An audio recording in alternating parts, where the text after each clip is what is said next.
D'être ici avec nous aujourd'hui et bonjour à ceux qui nous réécoutent en rediffusion sur YouTube. Merci de participer à cette autre édition en fait du HubSpot User Group de Québec qui est un groupe en fait d'utilisateurs qui se rassemblent, je dirais, à peu près une fois par trimestre, parfois plus souvent, pour discuter de fonctionnalités HubSpot. D'ailleurs, si jamais vous avez manqué notre dernier événement qui était sur le Sales Hub d'HubSpot et les nouveautés qui ont été annoncées à Inbound, je vous invite à l'écouter. Il y avait vraiment des belles nouveautés là-dedans qu'on a montrées puis qu'on a démystifiées. Il est disponible sur notre chaîne YouTube.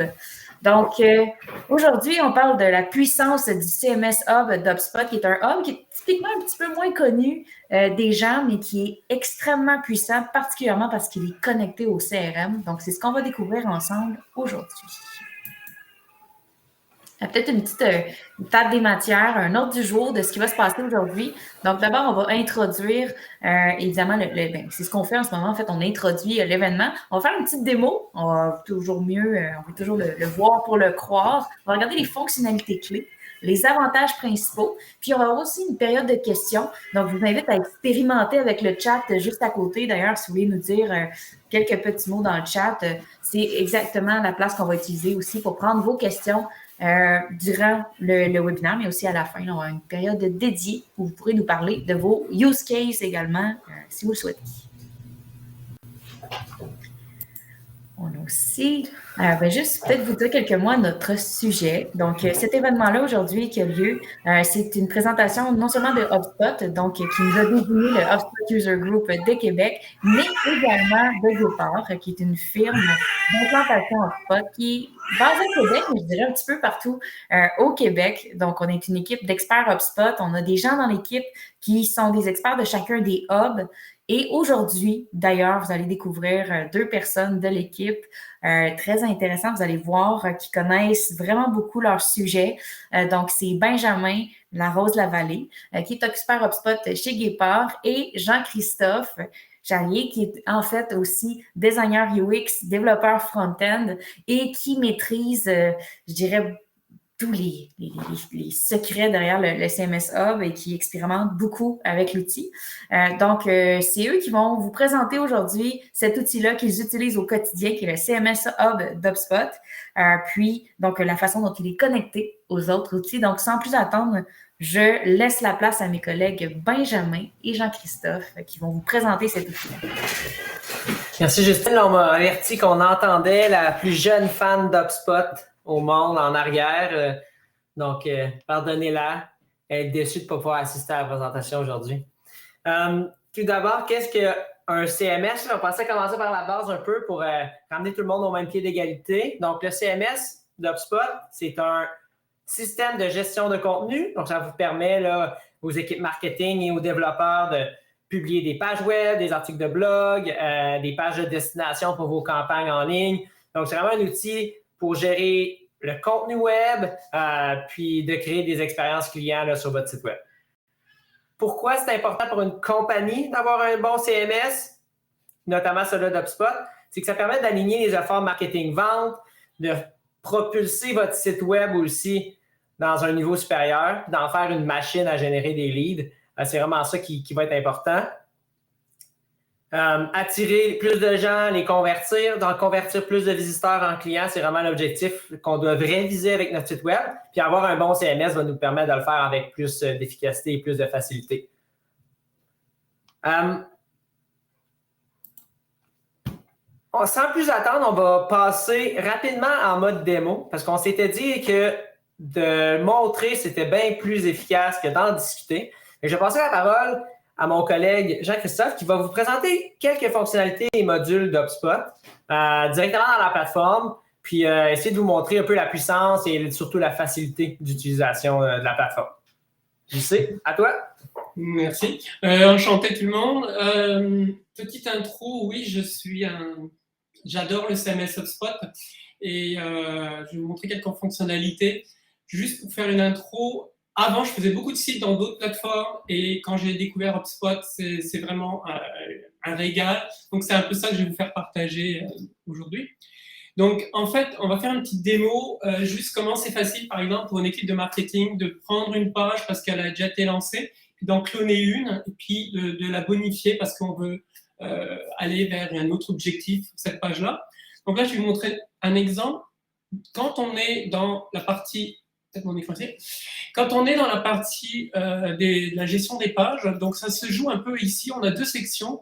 Il y a celle-là qui est le file and template. Ça, c'est là où, par exemple, moi, je vais développer des modules ou des templates. Là, je vais déposer des images. Puis là, je vous montrerai tout à l'heure ce que c'est les HubDB. Et puis, pour ceux qui gèrent les pages, qui font des campagnes, des choses comme ça va se gérer ici, en fait, c'est au niveau website. Donc là, on a les pages, on a le blog, et puis on a d'autres choses après. Mais ce qui nous concerne aujourd'hui, ça va être créer une nouvelle page, soit de blog ou soit de page. On va aller dans page, donc on va atterrir ici, en fait. Les pages sont segmentées en deux sections, page ou landing page. Ça, c'est pas important, c'est juste une façon de les catégoriser. Ici, on va prendre une page qui existe déjà parce qu'on l'a déjà fait, qui s'appelle, je vais la chercher, c'est quoi entreprise? Elle est plus dans les landing pages. Okay. Voilà. Donc, on a une page ici, on va aller la voir. Donc, ici, on peut faire View. Donc, ça, c'est une page qui avait été bâtie, qui nous a permis d'aller chercher un certain secteur qu'on appelle le secteur industriel. Il y avait une belle animation, il y avait des choses dedans avec des modules, on ira voir plus tard.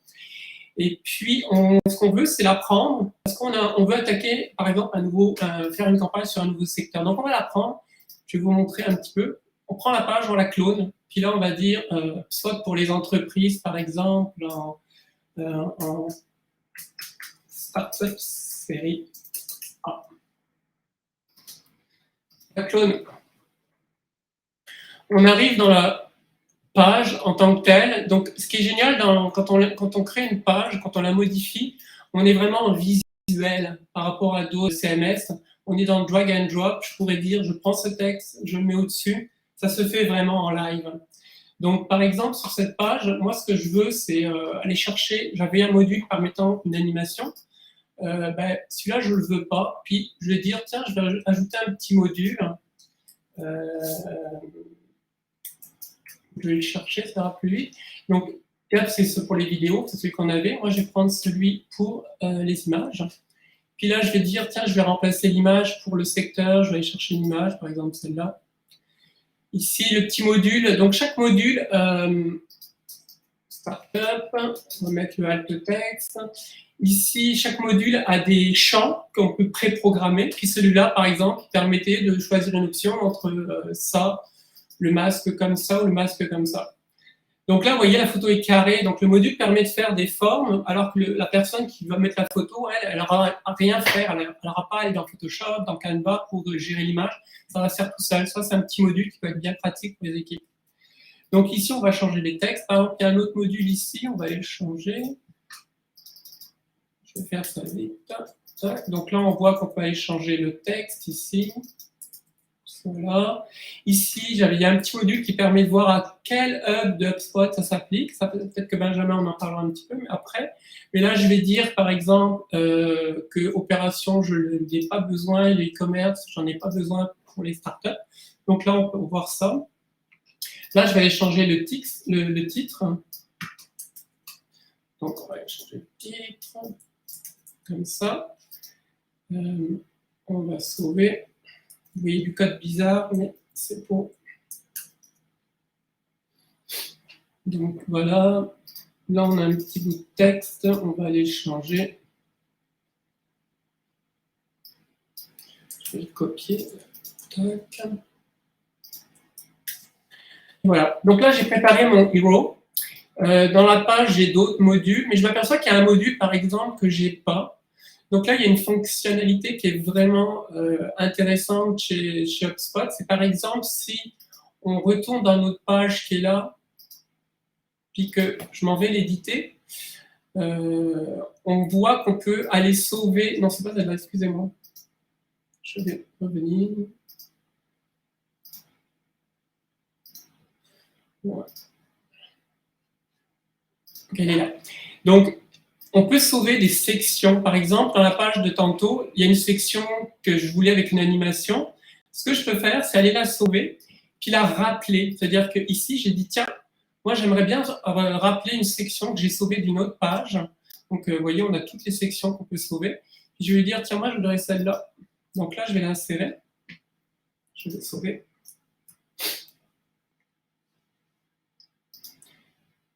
Et là, maintenant, j'ai une nouvelle section qui parle de convertir efficacement. On ira voir tantôt qu'est-ce qu'elle fait, cette section. Là, tantôt, je vous parlais des modules. Donc, en fait, HubSpot est bâti sur... il y a une granularité quand on veut faire des fonctionnalités pour des pages. Donc, on a la page, on a des sections, puis après, on peut avoir des modules. Donc, les modules peuvent être ultra simples. Ça peut être un module comme celui-là, par exemple. Je vais vous montrer un module. Ça paraît anodin, mais secteur des startups tech. Souvent, quand on veut un petit titre, on voudrait le mettre en trait, on voudrait que ça soit le H1 ou le H2, mais là, il va se mettre en grand, puis là, il faut jouer sur les typos et tout ça. Donc là, par exemple, on a bâti un petit module qui permet de le faire très simplement, en fait. Celui-là, ce petit module, donc quand on crée un module, on a du code, on a du CSS pour le style, tout ce qui est le design, et aussi, on peut avoir des fonctionnalités plus JavaScript un petit peu plus poussées. Donc, pour cette page qui est ici, ce texte-là, vous voyez, on peut dire, ben moi, ce petit bout de texte, je le veux en small, je ne le veux pas, par exemple, en medium, en taille, je le veux vraiment tout petit, mais pour le SEO, c'est important, je veux qu'il soit en H2. Donc là, ce module permet de dire, ben, mets-le en H2, je pourrais même mettre le H1, ça serait le H principal du site web. Sauf que là, le H1, ça va être plus le titre, et là, on va le mettre en H2 à ce niveau-là. Ça paraît tout petit comme truc, là, qui est en haut, mais c'est vraiment important de pouvoir créer des petits modules super flexibles pour les équipes de marketing ou de vente. Donc là, on en a vu un qui est simple. Puis après, on peut avoir des modules plus complexes. Donc, dans ce module-là, ce qui arrive, c'est que ce module-là, si je vais voir la page, je vais faire un preview comme vous compreniez de quoi je parle. On va aller voir la page telle qu'elle serait vue par quelqu'un qui rentre dedans. Donc là, on voit notre petit module, ce qui a été ajouté ici. Vous voyez, celui-là permet de mettre un petit peu un accent sur qu'est-ce que tu choisis. Est-ce que tu choisis la simplicité, la complexité? Si on est complexe, ben on voit qu'on n'arrive pas à convertir, alors que si on choisit de HubSpot, par exemple, on peut convertir facilement. C'est une petite animation qui permet de mettre du mental là, sur ce qu'on offre comme service. Puis ça, c'est le module plus complexe que je voulais vous montrer. Lui, qu'est-ce qu'il permet de faire, par exemple? On a des cartes qui sont là. Et puis ces cartes-là, c'est des questions que les gens se posent, c'est des défis qu'ils ont à relever dans les entreprises. Et puis, nous, ce qu'on fait, c'est qu'on veut qu'ils soient en lien avec le secteur sur lequel la page est. Donc là, c'est les startups. Donc, si par exemple, je dis, ben moi, j'ai besoin plus d'améliorer le taux de closing, gérer et prévoir la croissance, je vois tout ce qui est en relation avec les services qu'on offre. Puis quand on fait demander une soumission, ça s'envoie vers un formulaire qui présélectionne tout ce qui est sélectionné. On rentre, ben voilà, mon projet de faire un landing page qui permet d'un et puis on peut envoyer. Donc ça, c'est la puissance d'un module. Je vais vous montrer un petit peu le code en arrière. Donc vous voyez ici, je ne vais pas rentrer dans le code, mais je vais vous montrer que ça peut être des modules un peu plus complexes. Donc on peut s'amuser à faire toute cette partie-là qui va donner la fonctionnalité. Et on peut arriver à vraiment créer quelque chose que la personne qui va l'utiliser, l'utilisateur, celui qui va remplir le formulaire, ou la personne qui va créer la page, parce qu'on a besoin, ça va être super simple. Donc là, par exemple, je reviens à mon module, lui fait appel à une fonctionnalité que j'adore chez HubSpot, ce qu'on appelle les HubDB. Les HubDB, c'est des grosses grilles Excel sur lesquelles les modules peuvent aller chercher de l'information. Donc, par exemple, une HubDB, ici, vous voyez que la HubDB qui crée la carte, elle est composée elle a fait appel à trois grilles, on va dire, les cartes en tant que telles, les filtres, on ira voir, et les catégories. Là, ce que je vais faire, c'est juste vous montrer rapidement, quand je rentre dans les catégories, à date, on en a 3. Je vais ajouter une ligne, puis là, je dis maintenant, mais moi, je veux une catégorie qui s'appelle Startup. Donc, je vais la publier. Donc, maintenant, j'ai une nouvelle catégorie qui s'appelle Startup. Je vais aller voir mes cartes. Et ici, je vois que les cartes que j'ai, il n'y en a aucune qui est Startup. Moi, je voudrais qu'il y en ait qui est Startup. Donc, je vais aller dire, par exemple, que cette carte-là, s'applique pour les startups, puis cette deuxième carte-là s'applique pour les startups, puis cette troisième aussi. Puis je vais faire publier. Donc là, j'ai 3 cartes pour les startups. Et là, je reviens ici, puis dans les settings du module, revenons au marketing, la personne crée sa page, elle dit « Ah, mais moi, j'attaque les startups. C'est quoi que je veux? Donc, quelle catégorie je vais choisir ?» Là, vous voyez que startup est apparu. Il n'y était pas tantôt, maintenant il est là. Donc là, je vais dire « Mais moi, je veux les startups. » J'applique. Vous allez voir que là, maintenant, il va y avoir que 3 cartes qui sont là. Voilà un module qui est super complexe, mais qui permet autant la souplesse de la personne qui visite le site web et autant la personne qui va créer la page. Et puis, on va aller voir la page finale, en fait, maintenant. Je vais vous montrer. Donc, on avait créé une autre. Donc, voilà la page finale telle qu'elle est, avec les cartes. Bon, là, c'est pas les startups. Mais ça peut donner ça, une page qui a été faite rapidement par une équipe de marketing. On a des témoignages aussi, on pourrait aller chercher les témoignages qui sont en lien avec ce qui pourrait être aussi dans le HubDB, on les appellerait un calendrier pour booker un meeting et ainsi de suite. Donc on a vraiment plusieurs fonctionnalités super sympas. Et puis tout ça, on peut rajouter des couches. Donc ça, je pense que Benjamin, tu vas expliquer un petit peu plus. Je vais peut-être arrêter le partage à ce niveau-là.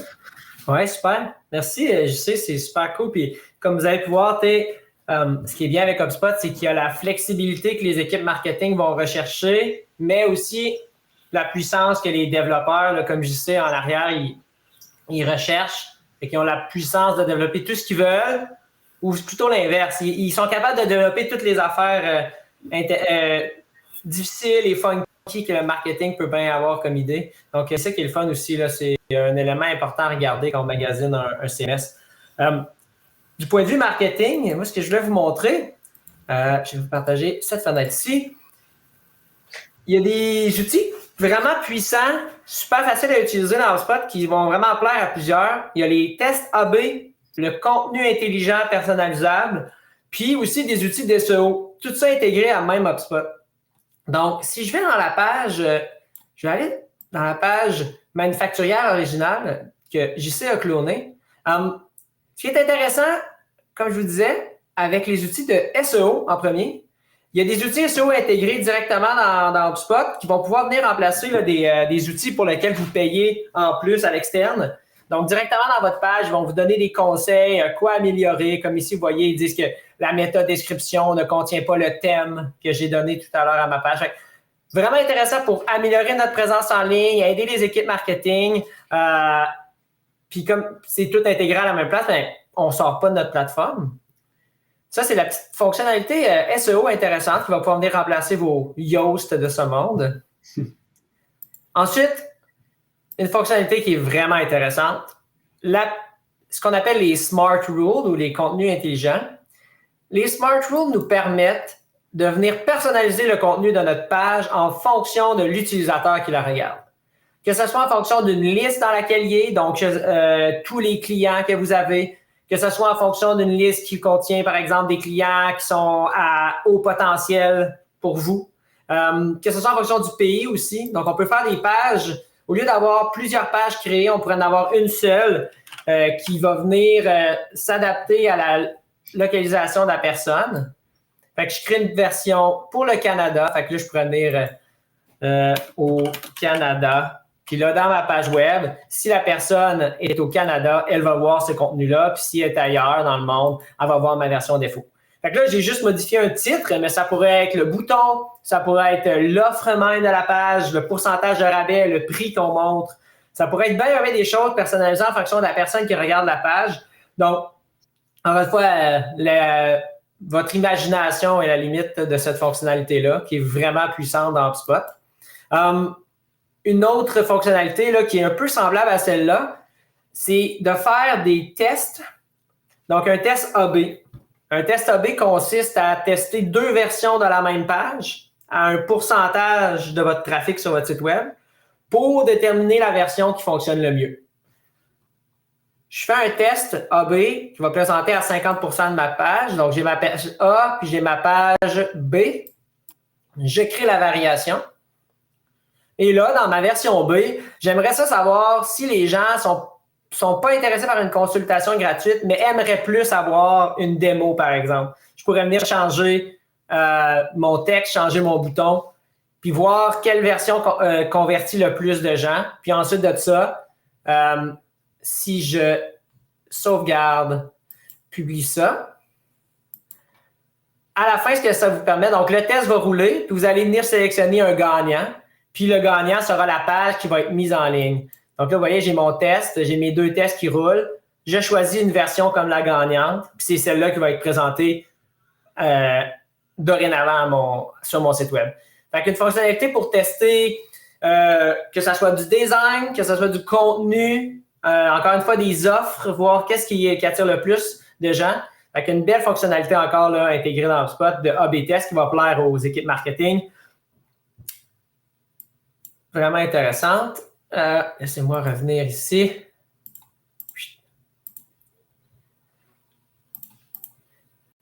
Donc, comme vous l'avez vu, il y a vraiment des fonctionnalités super, super intéressantes dans HubSpot qui sont clés quand vient le temps de sélectionner un... Oh, j'ai pas partagé la bonne page, je suis désolé. Je reviens. Oups. Et voilà.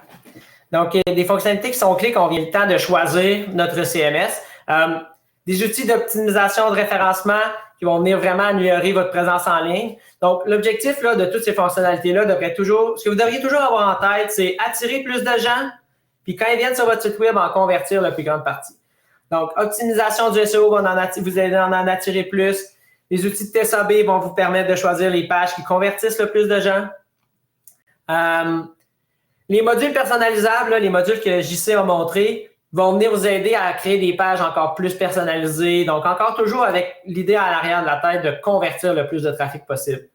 Une chose qui va être intéressante là, avec les outils personnalisables, c'est qu'il y a des statistiques qui montrent que plus votre page est personnalisée spécifiquement à votre visiteur, plus il y a des chances de convertir. Donc, un des chiffres qui a été sorti par HubSpot, c'est 202% plus de conversion lorsque les appels à l'action, les boutons, les offres de démo sont personnalisés selon la personne.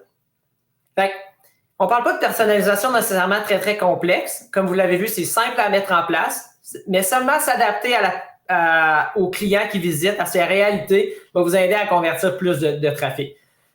C'est vraiment pas c'est vraiment un chiffre qui parle là, quand même, là, qui est quand même non qu'on peut pas vraiment ignorer. Fait que c'est prouver que ça fonctionne, puis qu'on a des outils simples à mettre en place, mais ça va aider aux équipes marketing là, à les utiliser. Ensuite de ça, l'analytique avancée, donc ils vont vous permettre à prendre des bonnes décisions d'affaires basées sur des statistiques, sur du data, sur des chiffres. Puis, la fonctionnalité clé la plus grande d'HubSpot, si vous êtes utilisateur d'HubSpot, vous le savez, c'est que vu qu'HubSpot est intégré avec différents hubs, que ce soit votre équipe de vente, votre équipe de marketing, de service à la clientèle, quand tout le monde est intégré ensemble et qu'on brise les silos, c'est là qu'on vient vraiment créer une synergie puis avoir une puissance, la puissance véritable de tous les outils. Quand le CMS Hub est intégré aux outils marketing, on peut envoyer des courriels automatisés en fonction de la page visitée par la personne.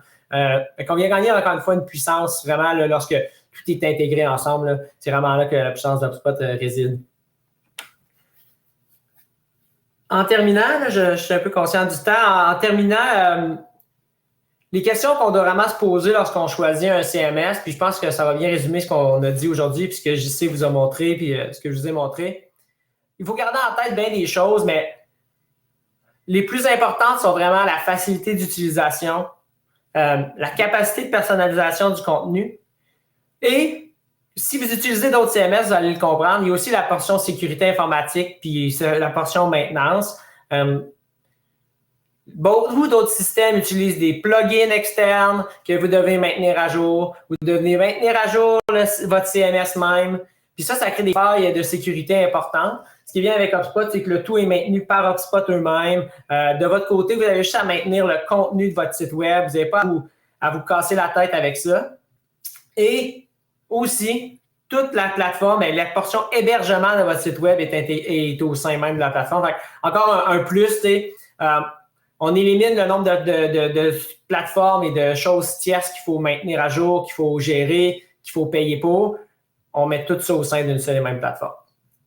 JC, as-tu quelque chose à ajouter peut-être avant qu'on passe au point suivant? Non, c'est ça, c'est vraiment l'avantage d'HubSpot, c'est ceux qui connaissent d'autres plateformes comme WordPress ou Wix ou des choses comme ça. On n'a plus à gérer. Souvent, on montait un site web, puis quand on nous rappelait, c'était pour dire le site a brisé, il y a ça qui ne marche plus, il y a une mise à jour qui a fait ça, mais qui a tout fait péter. Ça n'existe plus dans HubSpot. Donc, quand on nous appelle, quand le développeur va être appelé sur HubSpot à faire quelque chose, ça ne va pas être pour faire de la réparation, ça va être pour faire de l'ajout, de la bonification d'un module, ajouter un module, ajouter un template de page. Donc, on est toujours dans une marche supérieure plutôt que de redescendre, de réparer et d'essayer de remonter. C'est un petit peu ça que j'aurais ajouté. Oui, super. Donc, comme vous voyez, c'est un outil qui est aimé par les marketeurs et les développeurs. Fait que ça, je pense que c'est pas tous les outils qui peuvent se vanter de ça quand même. Je pense même souvent c'est l'inverse. Quand un aime quelque chose, l'autre le déteste et inversement. Là. Donc, quand une plateforme est aimée des deux, c'est toujours intéressant. Oui, j'aimerais ajouter juste une couche. Je ne sais pas si dans l'auditoire, il y a des gens qui sont back-end, vraiment gros back-end. Mais HubSpot est vraiment aussi très lié avec tout ce qui est back-end. On peut faire aussi des choses qui sont liées avec des applications beaucoup plus poussées, React ou autres. Donc, il ne faut pas oublier que ce n'est pas hermétique non plus, HubSpot, à ce niveau-là. Super, merci, JC. Je ne sais pas si on avait des questions. Là, j'ai ouvert le chat, voir s'il y en a. On avait un commentaire du côté de Robert qui parlait entre autres des frais de plugin souvent qui sont sur d'autres CMS. Là. C'est-à-dire que souvent, c'est-à-dire, hey, oui, il y a un plugin qui fait ça. Puis à force de regarder les coûts de chacun des 10 plugins dans leur version premium, on se rend compte qu'on se retrouve avec une grosse facture mensuelle finalement pour un site web qui était supposé être gratuit, je dirais, là, à l'origine. Fait que ça, c'est effectivement, mais la maintenance de ces plugins-là, on en a parlé tout à l'heure aussi, là, mais le nombre de sites web qui brisent constamment ou que les gens en perdent l'accès parce que il y a eu des changements au niveau de certains fonctionnements de plugins de d'autres plateformes. Je pense que c'est plutôt un pain, pardonnez-moi l'anglicisme, qui arrive souvent. Puis, tu sais, on a parlé que les marketeurs puis les développeurs aimaient le CMS d'HubSpot pour les raisons qu'on vient de nommer, mais aussi, je pense, tous les autres personnes de l'entreprise, le nombre de fois que les gens nous demandent s'ils vont pouvoir changer une virgule parce qu'ils ont décidé ils ont se rendu compte qu'il y avait une coquille sur leur site web. C'est des choses qui sont possibles. Le commun des mortels est capable d'utiliser le CMS d'HubSpot, puis ça, je pense que c'est important parce que justement, le site web est dynamique, il n'est pas juste fixé dans le temps. Oui, effectivement. Puis ça rajoute aussi la rapidité de l'équipe. Mettre en ligne une nouvelle page, prend pas des semaines, là, c'est une question d'heures et de minutes là, même. Là, comme vous avez vu, c'est sûr que JC a des années d'expérience, c'est un professionnel, mais ça prend quelques minutes à mettre en ligne une nouvelle page. Là, donc, ça aussi, c'est un point important, je pense, là, la facilité, la rapidité d'exécution dans tout ça. Là. On manque toujours de temps, mais quand c'est facile à utiliser, ça va vite. Oui, la flexibilité, tu as vraiment raison. L'agilité aussi, là, les entreprises, je pense, bougent à vitesse grand V actuellement. Ils ont besoin d'un outil qui bouge à la même vitesse. Oui, super. Fait que je pense qu'on n'a pas d'autres questions. Mais je serais curieuse d'entendre les gens dans la salle. Je sais qu'on a des gens du secteur de la distribution, on a des gens aussi du secteur du financement également, de l'investissement en fait. Donc, on est beaucoup dans du B2B. Sachez aussi que le CMS peut être utilisé pour déployer des espaces clients. Donc, moi, je pense que c'est un gros plus.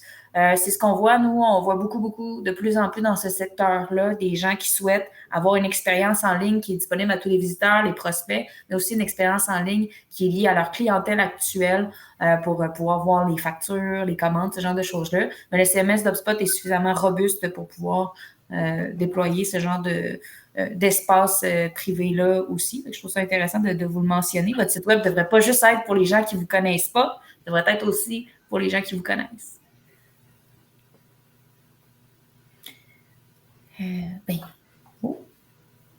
Merci, Robert, de ton soutien dans le chat qui nous dit que c'est bien dit pour ceux qui réécouteront l'enregistrement dans le futur. On a aussi, oui, parfait. Puis, ben, en fait, oui, ce serait une bonne idée d'en faire des t-shirts sur le CMS Hub. D'ailleurs, ben, je n'allais pas parler de t-shirts nécessairement, mais juste vous dire aussi qu'il y a plusieurs des outils que vous avez aperçus. Donc, la connectivité avec les autres outils, là, les formulaires, juste le fait d'avoir un formulaire sur le site web qui est en fait votre CRM, c'est-à-dire que les données qui sont dans les formulaires que vous avez vus, c'est des données qui se retrouvent dans le CRM. Ça met à jour automatiquement les fiches de vos clients dès qu'elles sont récoltées, là, au moment même où elles sont récoltées, ces informations-là. Vous n'avez pas besoin de recevoir une notification par courriel, de prendre les infos, de les recopier dans votre CRM. Puis ça, je pense que aucun d'entre nous n'a le temps de faire cette double rentrée d'informations-là. Non, effectivement. Si on n'a pas de questions, est-ce que vous aviez des choses que vous souhaitiez ajouter, messieurs, Jean-Christophe et Benjamin? Non, si vous avez des questions, je veux dire, sur les fonctionnalités HubSpot, il y a tellement de trucs encore sur lesquels on pourrait parler, parce que là, on a parlé que de certains petits aspects comme les HubDB ou les modules, mais il y a encore plein d'autres fonctions.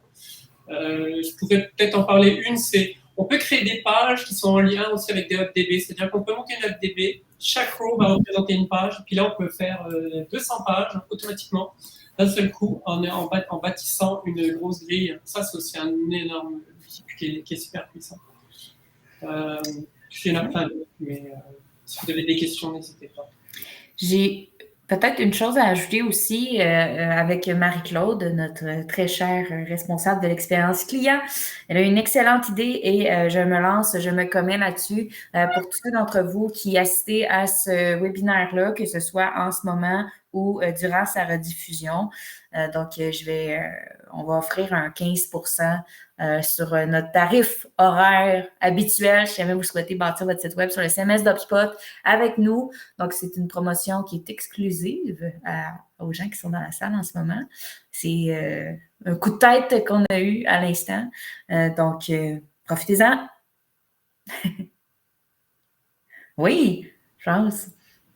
Je vais lui mettre une petite date d'expiration, là, j'imagine, des gens qui réécoutent ça en 2027, qui vont y aller jusqu'au 1er janvier 2024. D'accord, tout le monde. Mais faites-nous signe, ça va nous faire plaisir. On a les gens dans l'équipe qui peuvent vous aider à déployer tout ça pour qu'ensuite, vous puissiez vous-même lancer des campagnes facilement. Merci, Justine. Merci à toi, Benjamin, et merci à toi, Jean-Christophe. Vous avez fait un job extraordinaire. Vous étiez excellent. Puis, merci beaucoup à tout le monde d'avoir été là également. Bonne journée tout le monde. On vous souhaite bonne fin de journée. Bonne journée à tout le monde.